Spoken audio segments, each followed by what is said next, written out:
Hello guys, what's up? Welcome again to Yeswakaga YouTube channel. This is where we inspire, we encourage, and we also inform.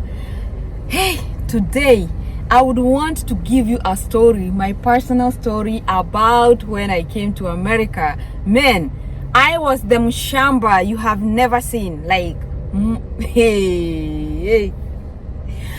Let me tell you, when we came to America, we didn't know that having a green card, you do not even have to wait for the green card to come in order for you to get hired. So we went looking for some under the table jobs, which we were hired by a certain Indian to work in a restaurant. It's not a restaurant, by the way. It's these hotels. We were working in a hotel. So I couldn't understand the African American English. Why? It was so deep.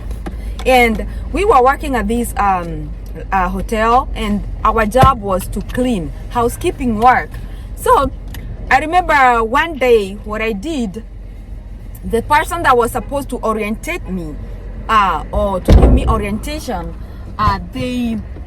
they asked me, they would talk to me because they wanted to teach me some few things. Did you guys return? Yeah, but there was a kid that was lost, and then it's taking too long. Kid lost? Yeah. Yeah, she was looking for her mom. Yeah. like Jojo. Sorry guys for that. So the person that was giving me orientation was an African American, and they were teaching us how to do beds professionally, how to clean a room professionally. And these are the type of rooms whereby they have a living area, they have a living area, they have a bedroom, they have maybe 2 bedrooms, and all these have to be done. And remember, I am very fresh from Africa, and I used to live in a confused bedroom. Let me say in a confused setup type of a house, because it was just a single room in the heart of Dandora. So now coming here, and you need to clean all this stuff, the stove, the thing, and the cleaners they are using, you have never ever even seen them. The only cleaner I knew was Dafun Wakifadi, like Menegai soap. That is the only cleaner that I knew, because that is what I was using to clean around, and also to take shower with, or maybe some geisha.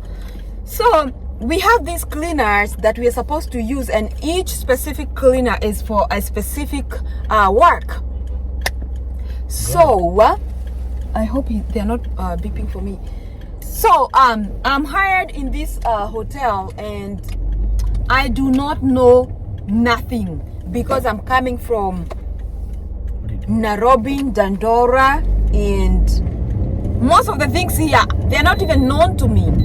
So this lady teaching me how to do professional housekeeping in a hotel is talking to me, and they have an accent.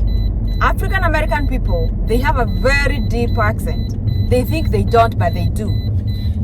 So she's teaching me and asking me questions, and trust me, even when she's not asking me questions, I'm answering yeah. And then she reaches a point and she's like, did you understand what I asked? I'm like, yeah. So yeah was the most consistent. It was the most constant, the constant word that I would use in America. It doesn't matter what you're asking. Can you guys go and grab me some fruit blend? The frozen ones. The frozen fruit. Jojo knows it. Man, go, rush. So the constant word here was yeah. Why? Because I couldn't understand their English, and I don't want to keep on asking, because even me communicating to them, they cannot even hear what I'm saying. So I decided, from the minute I get there in the morning up to the evening, the constant word gonna be yeah. So at some point she would like, did you even hear what I said? I'm like, yeah. So she's like, I don't know where this fool is from, but I'm pretty sure she didn't get what I'm talking about. So mine was to look at what she's doing and then I would copy, because that is what is important. And I keep telling people, you do not have to come here with a lot of English. You do not need it. All you need is your eyes, your legs, and your hands. You're good to go. So one day there was this a guy who was supposed to come around picking up the dirty linen, and then they would go and wash it at the office. Is where we had the laundry rooms, and they would wash them, iron them, and stuff. So I remember one day that guy asked me, "Is this your last room?"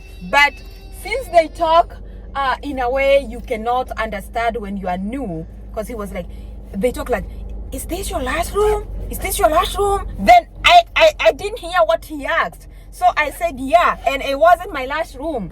So what happened, he came and picked up my everything, and now I was left with nothing to use, and I am not yet done. I was with my friend, from Kenya, and we were left laughing. I was like, why did he pick the stuff and we are not even done? And she was like, I think when he asked you, when he said something, maybe he was asking if this is our last room. So it was another whole issue, me now composing my English to go to the office and tell them I wasn't done yet, I need the stuff back. And then the guy said, but I asked her if that was her last room. But me, I couldn't understand that English at all. Remember, the last time I had spoken English was in school, in high school. And that was like so many years ago. So me coming here and now you think I can understand you twanging English, that was something that was far from being real. So my first job was very hard and tough, and sometimes I would mix Kikuyu. I would mix my native language with English when speaking with the supervisor, and then she would be like, Esther, what did you just say? Was that your language? I didn't understand. And then I'm like, because even constructing a whole sentence with using English was a big deal for me. It was a very huge deal. It is up to date, by the way. My God, transitioning from your language to now speaking English as a full-time job. Oh my God. At the beginning, you're gonna struggle, but if you are used to it, you're gonna be good. But trust me, even if you speak English elsewhere and you come to America where you know, for real, these guys speak pure English. English is their first language. There is that nervousness that gets into you. And whenever you are trying to come up with a sentence, kind of like on the way, some words just flow. I mean, some words will just escape. I meant to say escape. Some words will escape from you and you'll be left not knowing what you are supposed to do, or if you said the right thing, or the word you used is the right one. And sometimes in America they use different words, and that also gives us a very good character development, because you think you have spoken your English, you are PhD English, and then to find out you said something totally different with what you are meant to say. So I would speak to my supervisor, and then midway in my sentence I'll lose a word, or the word would just escape, and then I'll put it in Kikuyu, pure Kikuyu, my native language, and then Esther, what was that? What was the last word? And then I'll be like, I meant to say, and then I'll be like, the rest of the people will be laughing at me, of course, but I'm totally lost. And this is not my fault that I went to school for 8 plus 4, 12 years to learn your language, and still I cannot use it correctly because I'm not used to it. And it's not my fault. I was born without English, and I learned it. At least I made some effort. I learned the language. So don't worry if you come to America and you cannot speak English. You will do good. You will still be fine. Yes, you will struggle. There will be some few embarrassments at the beginning. You trying to express yourself. For example, when we got to America the first day, I couldn't even understand the breakfast they were offering. So I didn't want them to come to me and ask me what I want, because I don't have any word for anything. I don't have any single word. I don't even know what they are called. So asking me, I'll be just there silent, and you're gonna think I don't understand what you're asking. I do, but I don't know what to call them. Okay, so you're gonna do just fine with time. Do not rush yourself, because everything gonna be okay. So guys, that was my story.